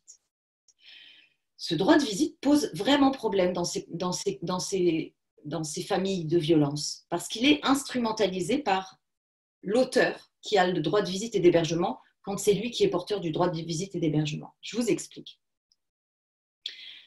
Il n'utilise ce droit de visite et d'hébergement comme il l'entend. C'est un droit. Le droit de visite et d'hébergement n'oblige nullement à aller récupérer ses enfants le vendredi ou un week-end sur 2 ou la moitié des vacances. C'est un droit, sauf que ce droit oppose à la personne qui a la résidence des enfants, qui a la garde principale, une obligation à elle, à cette personne, de présenter les enfants. Donc d'un côté, il y a un droit, et de l'autre côté, il y a une obligation de présentation, et en cas de non-présentation, c'est pareil, il y a potentiellement prison. Est-ce que vous me suivez sur le déséquilibre total dans la manière dont c'est fait aujourd'hui en cas de violence? Quand ça se passe très bien, c'est formidable. Mais là, il y a un déséquilibre. C'est-à-dire que je crois vraiment qu'il faudrait… Alors moi, j'ai écrit à Marlène Schiappa, j'ai écrit au ministère en essayant de leur dire, nous ouvrons un débat, réfléchissons sur cette problématique du droit de visite et d'hébergement et transformons ce droit de visite en devoir de visite. Ce qui permet aussi d'avoir un devoir de lien avec ses enfants. Et qu'en cas de non-respect de ce devoir, c'est une fois de plus opposable à sanction ou à perte de ce devoir, de ce droit. Vous voyez ? C'est-à-dire que un parent qui ne vient pas chercher ses enfants sans prévenir, c'est un parent gardien qui se retrouve emprisonné chez lui. C'est un parent gardien qui ne peut plus organiser des projets professionnels, des projets de voyage, qui doit attendre indéfiniment avec des enfants dans le couloir. Hein. C'est le témoignage des gens que j'ai, c'est que les enfants ont fait leur sac et personne ne vient frapper à la porte. C'est un droit, pas un devoir. Donc, je crois vraiment qu'il y a une réflexion à poser là-dessus, parce qu'il y a une inéquité dans cette application, dans ce droit. Est-ce que tu veux dire que à travers ce droit de visite et non pas ce devoir de visite, j'imagine que quand la loi a été faite, il y avait de très très bonnes intentions, il y a un risque d'instrumentalisation de ce droit de visite par un pervers, une perverse, peu importe, un parent, un auteur de violence, qui pourrait s'en servir pour exercer son emprise d'une manière ou d'une autre. Le droit de visite et d'hébergement, quand il est exercé de manière perverse, est un outil d'enfermement de l'ex-compagnon. ou de l'ex-compagne. Je ne préviens pas, je préviens. Je viens, je ne viens pas. Je sais que tu pars 3 jours. Hop, finalement, je ne prends pas les enfants pour te bloquer. Je pars une semaine. Je te dis que je prends les enfants. Finalement, je ne les prends pas. Vous vous retrouvez. Moi, je vois des femmes qui se retrouvent et des hommes qui se retrouvent, mais c'est plus des femmes dans les dossiers que je traite, qui se retrouvent avec un mois entier au mois de juillet à occuper les enfants. Ça veut dire une surcharge financière. Ça veut dire une réorganisation. Ça veut dire une menace, ça veut dire et tout ça instrumentalisé aussi par le silence, puisque ça n'est pas dit que je prends ou je ne prends pas, ça n'est pas organisé. Donc oui, c'est un enfermement encore par le non-exercice du droit de visite. Donc le droit indirectement va soutenir une forme d'emprise. Il suffirait peut-être une commission de réflexion et que transformer en devoir. Du coup, j'aimerais en profiter, si c'est possible, pour revenir un petit peu sur cette notion de profil type de l'auteur des violences. Oui. Est-ce que tu considères que ce phénomène d'emprise est nécessairement lié à la pathologie d'une personne, ou est-ce que ça peut être un échelon supérieur, même si on pourrait parler d'une sorte de saut quantique, qui fait que quand on a un conflit qui va être extrêmement exacerbé, à un moment donné, on peut basculer, même si on était quelqu'un de dit normal. Alors, pour avoir fait des ateliers d'accueil de victimes avec Jean-Charles Bouchou, qui est psychanalyste et qui est auteur et qui s'occupe beaucoup de ces sujets-là, on a travaillé ensemble. Il l'explique très bien. La pathologie de perversion narcissique est une pathologie, il n'y a pas grand-chose à faire, c'est de la violence pure. Ça n'empêche qu'en fonction de ce qu'on vit dans notre vie, d'un point de bascule, c'est ce que tu dis, on peut, chacun d'entre nous, à un moment donné, basculer sur l'utilisation de mécanismes de perversion narcissique.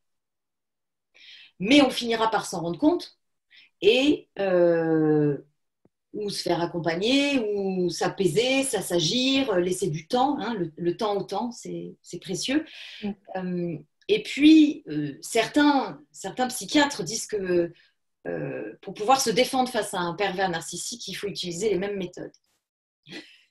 Alors, je ne sais pas, je n'ai pas d'avis, mais ça peut être aussi, dans ce cas-là, qu'on peut finalement utiliser un mécanisme de perversion. Puis, en fonction de la difficulté qu'on vit dans notre vie, on peut basculer, effectivement. Mais c'est temporaire. Voilà, c'est ce que dit Jean-Charles, Jean-Charles Bouchou, c'est que c'est un basculement temporaire. Alors que ce qui va caractériser le phénomène de l'emprise, c'est que l'auteur est durablement, même si on peut imaginer qu'il n'est pas né pervers.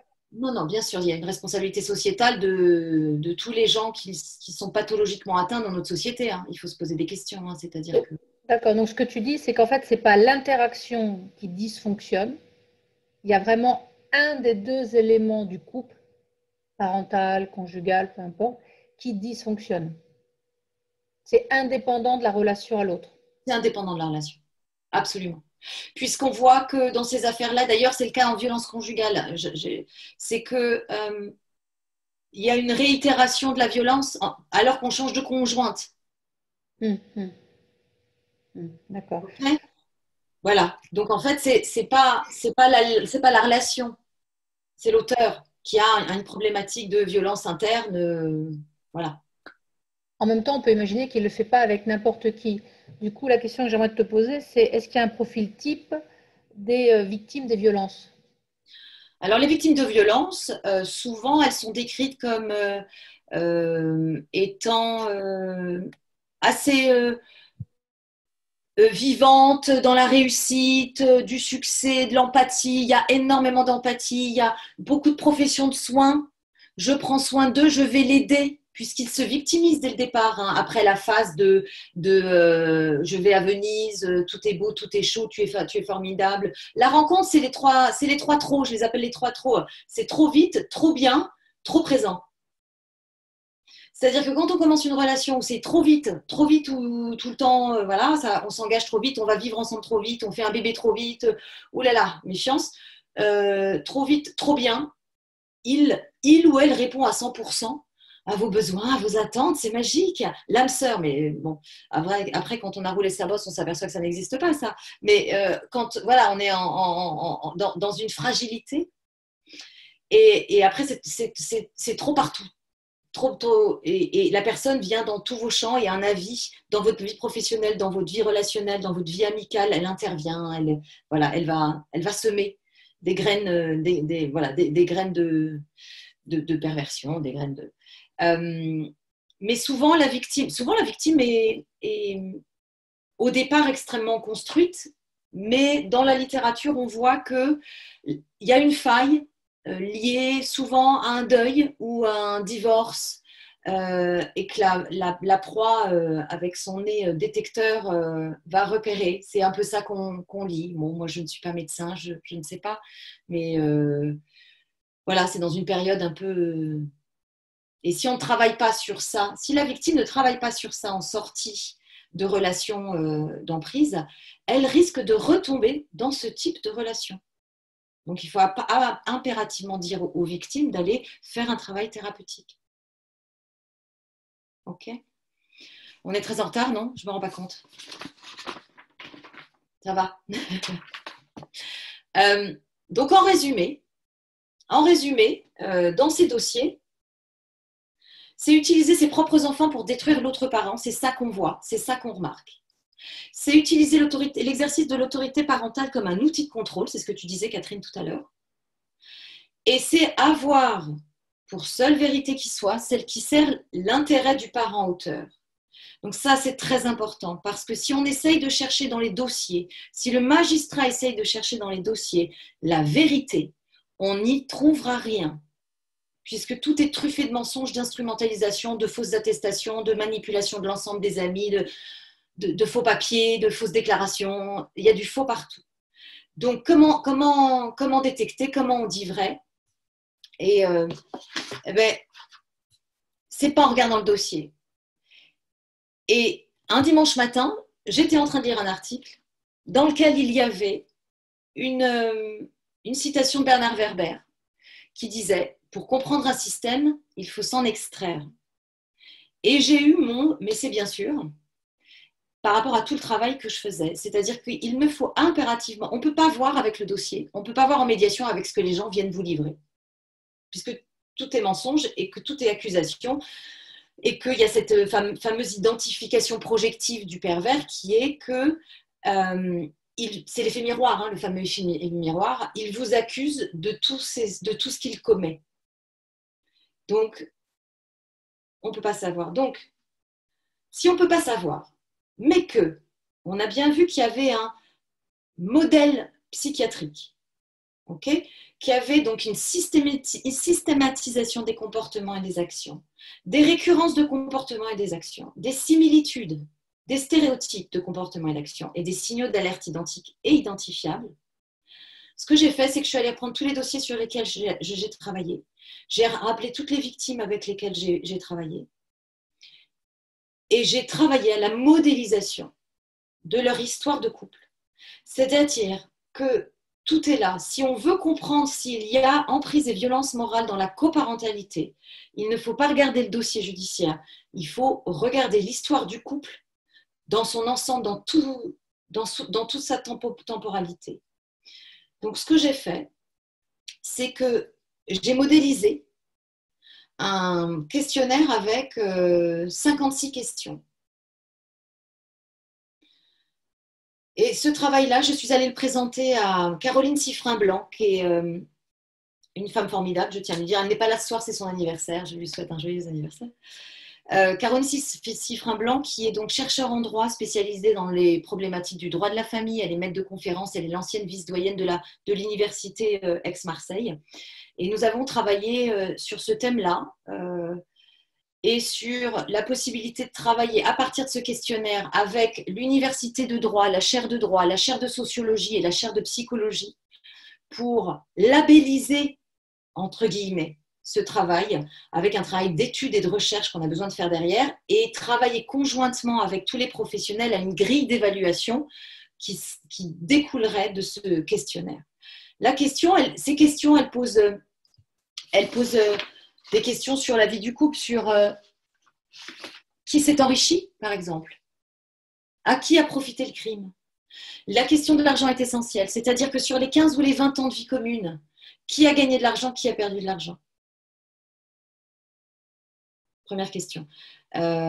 Qui est en situation stable? Combien de déménagements? À la demande de qui? C'est toutes ces questions-là. Et en fait, l'histoire du couple, avant, après, pendant, je pose, voilà, il faut temporaliser, nous permet de voir, d'identifier en tout cas qui est l'auteur et qui est la victime. Voilà. Je ne peux pas vous présenter le document aujourd'hui. On n'a plus le temps. Si je comprends bien, Cécile, en fait, il ne s'agit pas, et c'est tout ce qui caractérise l'emprise, il ne s'agit pas d'attendre de la victime qu'elle dénonce l'auteur. Donc, à partir de là, ce qui est fondamental, c'est d'avoir un regard, sauf si elle arrive à sortir de l'emprise. Mais tant qu'il y a emprise, on ne peut pas attendre de la victime, qui est sous le coup de l'emprise précisément, dans l'omerta, dans l'hydre du silence, de dénoncer l'auteur des violences, l'auteur masculin, féminin, bien évidemment. Donc, il s'agit d'avoir un regard extérieur. Oui, et puis de toute façon, même si on est dans des cas où le parent victime est sorti de l'emprise, on reste dans un binôme parole contre parole. La problématique de tous ces comportements, c'est que c'est dans le huis clos familial. C'est qu'il n'y a pas de traces, il n'y a pas de preuves. Donc la preuve, on va la chercher sur l'histoire du couple, sur qui a été espionné numériquement, qui a pris ou perdu du poids de manière drastique, qui a des problèmes de santé, qui justement est en banqueroute, qui avait un statut éventuellement salarié en CDI et devenu conjoint collaborateur non salarié, vous voyez, qui s'est fâché avec toute sa famille, avec toutes ses amies, ou inversement, qui ne peut plus jouer au foot. Bon, voilà, c'est l'histoire qui nous donne des indicateurs. C'est-à-dire que tu prends des éléments factuels, et ça, c'est effectivement la démarche même du médiateur qui commence toujours par le quoi, hein, si on reprend la route FUTAC, pour ceux qui adhèrent à la route FUTAC. Donc concrètement, il s'est passé quoi? Ça reprend aussi la communication non violente avec Rosenberg, les faits, l'observation des faits, donc de manière la plus objective possible, avec, si j'ai bien compris, dans ce questionnaire qui regroupe des professionnels du droit, de la sociologie, de la psychologie, donc des professionnels des sciences humaines, 56 questions pour une grille d'évaluation pour pouvoir, si j'ai un doute, me dire, OK, qu'est-ce qui se passe concrètement? Est-ce que c'est ça ou c'est pas ça? Alors, c'est pas si j'ai un doute. C'est pour créer le doute. Ah, d'accord. Ah oui, parce qu'en tout cas, moi, dans ma posture de médiatrice, n'étant pas thérapeute, n'étant pas psychiatre, ça n'est pas à moi de définir s'il y a violence ou s'il n'y a pas violence. Par contre, si je suis médiateur, que je suis certifiée emprise, par exemple, imaginons, et que j'ai cette grille d'évaluation et l'autorisation, avec l'autorisation du magistrat, de poser ces questions aux deux parties de manière dissociée, bien entendu, ça va me donner une indication qui va me faire naître un doute sur la possibilité d'instruire cette affaire ou en tout cas de faire remonter au procureur en disant « j'ai un doute, je pense qu'il y a violence ». Et ensuite, ça suit son cours avec des enquêtes psychologiques, des enquêtes de police. C'est plus nous. Mais nous, on aura fait notre travail. Enfin... Donc, si je comprends bien, au regard de l'article 5 de la loi de juillet dernier qui indique qu'en cas d'emprise, on ne doit surtout pas faire de médiation. Le médiateur, lui, vu qu'il n'est pas en capacité d'avoir une opinion sur les personnes, peut-être qu'un des prérequis avant d'accepter un dossier, pour ne pas se retrouver dans un dossier qui précisément, que je n'aurais pas dû accepter parce qu'il y a emprise, et je ne le sais pas, ou je ne le détecte pas, ou je ne le vois pas, eh bien, j'aurai en quelque sorte cette grille d'évaluation pour pouvoir savoir si oui ou non j'accepte le dossier. C'est ça? C'est ça l'idée. C'est ça l'idée, parce qu'aujourd'hui, le problème de cet article 5, il interdit aux JAF d'ordonner une médiation en cas d'emprise. Sauf que les JAF eux-mêmes ne sont pas formés à la détection de l'emprise. Donc, je ne vois pas aujourd'hui, si nous ne nous réunissions pas pour faire un décret d'application qui soit applicable, comment cet article 5 puisse être aujourd'hui appliqué sans que le JAF se mette en illégalité. On se retrouve avec des JAF bloqués parce que si finalement on découvre qu'il y a emprise, ils ont ordonné une médiation, ils n'avaient pas le droit de le faire. Donc, ils pourraient se retrouver attaqués par la partie adverse, j'en sais rien. Hein. Vous voyez, c'est une vraie réflexion qu'on pose avec Caroline Siffrin-Blanc en termes de droit, d'application de droit. Et je pense qu'il y a une vraie réflexion nationale avec les professionnels du droit à mener sur ce sujet. Comment on applique cet article sans mettre le JAF devant les tribunaux, dans des procédures à côté, et en tout cas en protection aussi des médiateurs, pour qu'on ne se retrouve aussi pas dans une inégalité de médiation. Cet article qui se voulait une avance législative n'en est pas une. C'est une suite des Grenelles. Ils ont voulu rajouter des points sous la pression populaire. Il y a eu plein de choses très très bien faites, comme le bracelet anti-rapprochement. D'ailleurs, Aix-en-Provence est un des ressorts tests, donc nous l'avons à disposition ici.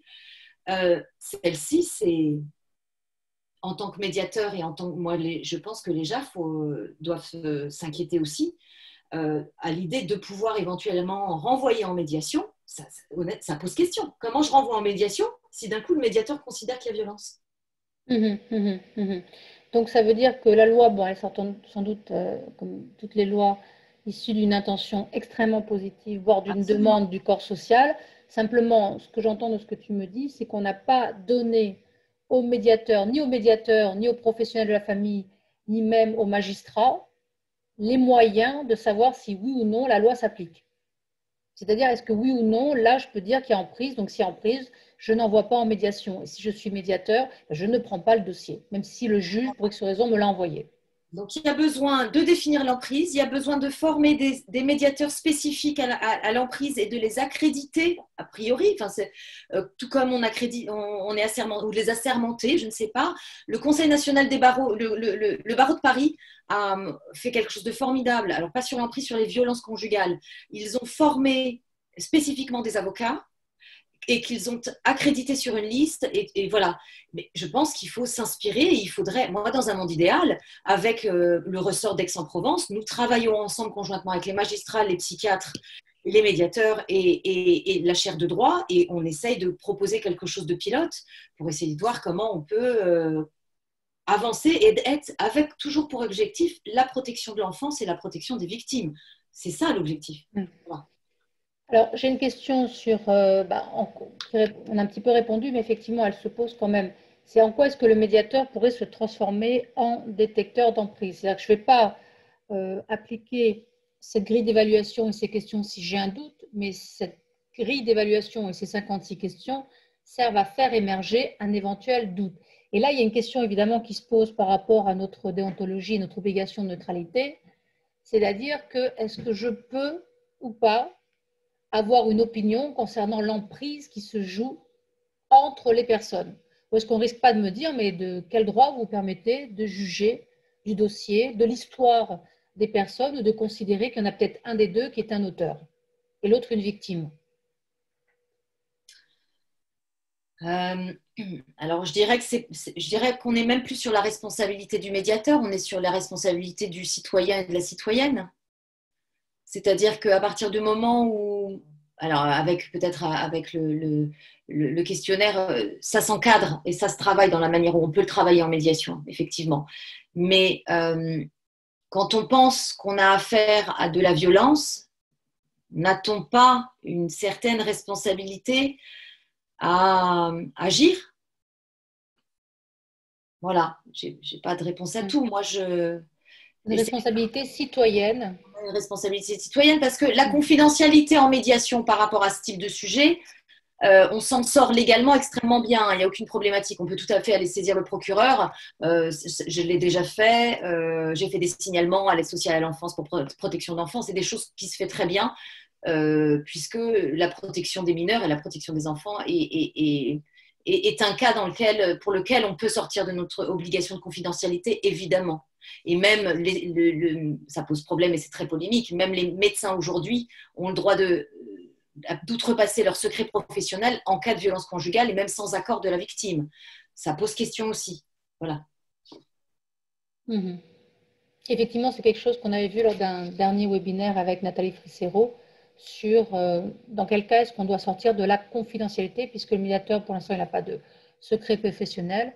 Donc, ce que tu dis, c'est si on a l'impression qu'il peut y avoir un danger, si en plus, grâce à cette grille d'évaluation, ces 56 questions, on est à peu près convaincu que là, il y a un doute à avoir sur une possibilité de phénomène d'emprise, je refuse le dossier, voire j'alerte, je signale. Et il y a une vraie question humaine, moi pour le vivre, hein, il y a une vraie question humaine, Catherine, derrière toutes ces données de ce que je viens de vous présenter, c'est que quand on est réellement en médiation face à un dossier comme ça, moi j'ai une problématique humaine là. C'est-à-dire que quelle posture j'ai par rapport à celle que je pense être victime, ou la personne face à moi, ou quel est mon... Et on l'a vu en analyse des pratiques avec mes confrères et mes consoeurs, donc c'était formidable parce qu'on l'a évoqué ça. Quelle est notre responsabilité voilà, comment laisser une victime sans accompagnement, sans tendre une main, ben, c'est toute une question humaniste derrière qui est beaucoup plus large et je crois qu'il est une question aussi de pratique et d'éthique personnelle et ça s'arrête à l'aise. Voilà, c'est aussi un bon curseur ça, notre éthique. Donc un élan citoyen ou un élan humaniste, avec le risque de passer en sauveur et donc de tomber dans le triangle dramatique de Karpman. Donc je vois une victime, forcément ça m'interpelle en sauveur et je vois l'autre comme persécuteur. Oui, l'idée c'est pas d'aider, l'idée c'est de renvoyer vers des instances et des associations et c'est ça, c'est de laisser une petite carte de visite de l'association X ou Y. Et après ça fait son chemin. D'accord. Alors, est-ce qu'il y a une autre question qui est intéressante? Je vois qu'il est bientôt l'heure. On peut déborder légèrement si tout le monde en est d'accord. Par rapport à l'article 5, j'ai une question qui est, est-ce qu'il n'y a pas un risque que cet article 5 soit détourné par les avocats pour motiver un refus de médiation de la part du client? Donc, au lieu de dire, je ne veux pas de la médiation, on va dire, ah ben non, moi, je ne veux pas que mon client aille en médiation parce qu'il y a un phénomène d'emprise que personne ne pourra démontrer ou contredire. Ben oui, mais à partir du moment, alors c'est ce que tu dis, à partir du moment où l'avocat ne peut pas le démontrer et le contredire, mais c'est une vraie question, c'est-à-dire que si elle est double la question, parce que si vraiment, sa cliente ou son client est victime, la question se pose. Si c'est l'auteur qui se déguise, vous voyez, elle se pose aussi. Donc,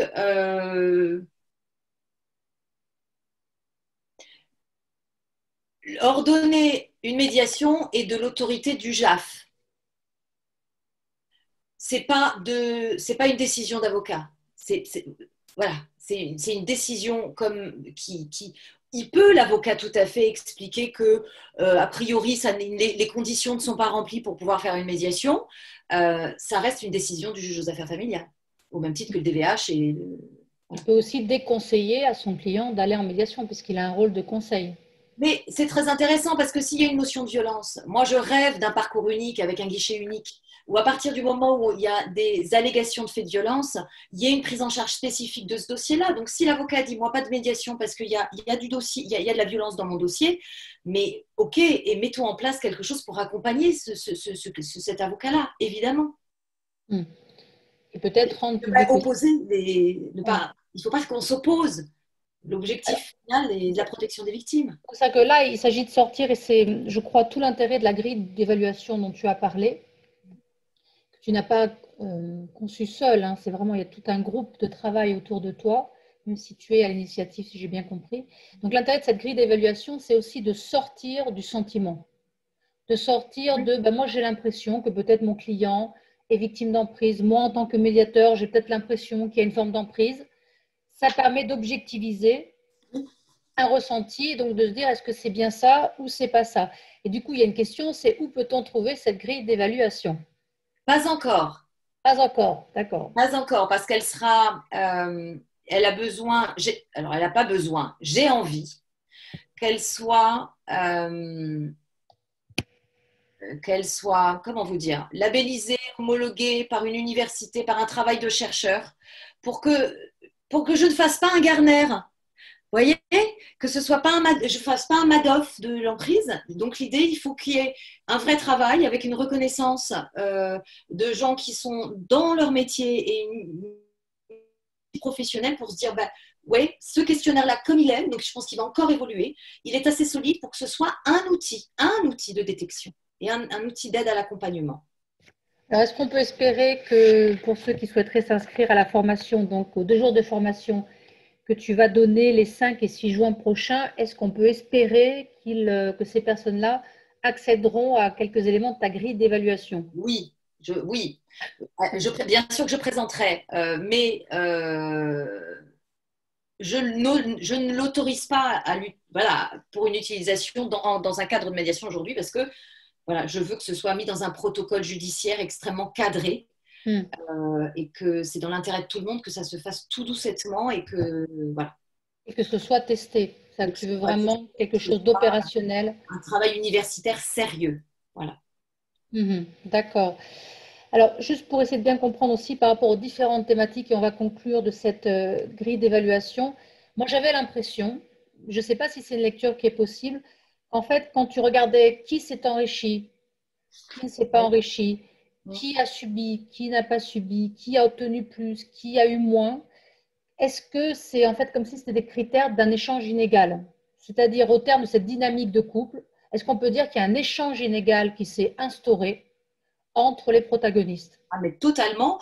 Il y a l'utilisation de l'autre dans l'intérêt unique de l'un, sur tous les domaines. Donc ça finit par se voir quand la vie de couple est longue. D'où l'intérêt de revenir sur l'histoire. Sur le financier, par exemple, c'est des crédits au nom du parent victime, avec des fausses signatures. Il y a beaucoup d'escroqueries dans ces dossiers-là. Sauf que quand on arrive devant le JAF, on ne parle pas des problématiques d'escroquerie. On parle du droit de visite et d'hébergement et de la pension. Hmm. Donc, tant qu'on ne qualifie pas tous ces points, il n'y aura pas de sanction. Donc, et on retourne dans cette histoire d'impunité un peu, toujours. Donc, il faut une protection de la loi, c'est très très fort. Il faut dire non et il faut que la loi vienne protéger. Mhm.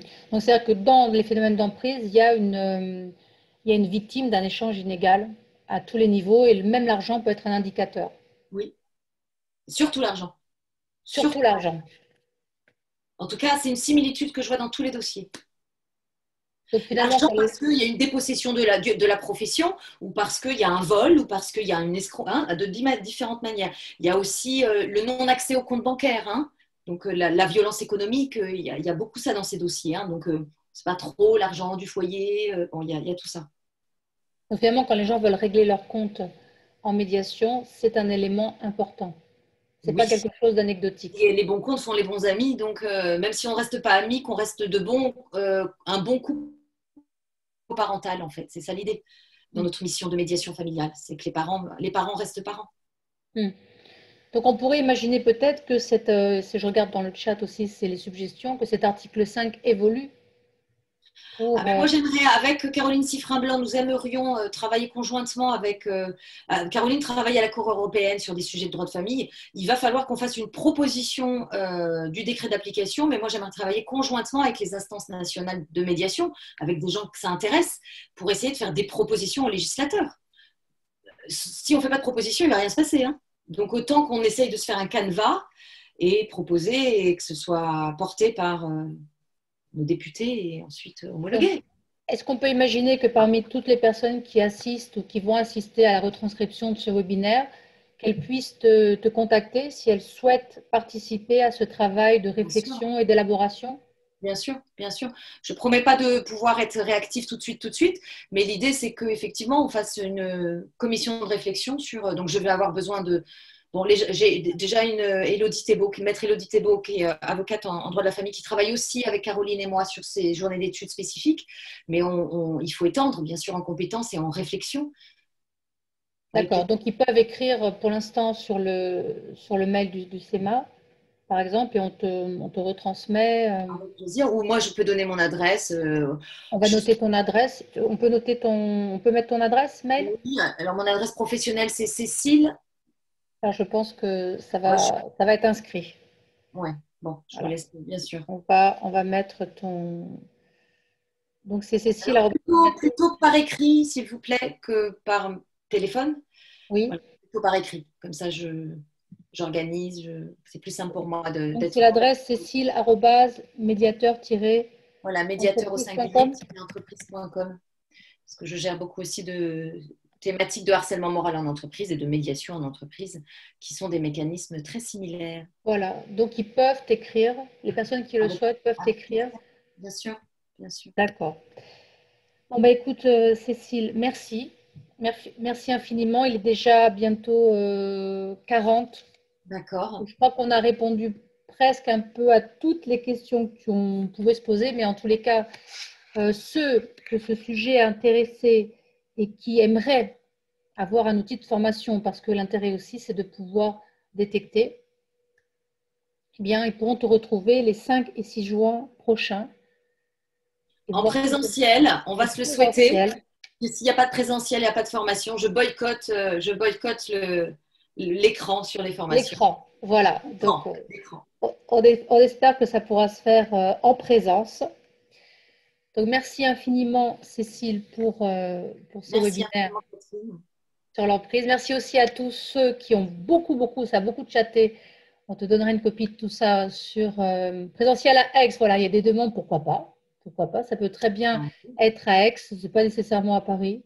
Ça peut au contraire. Pourquoi pas, bien évidemment.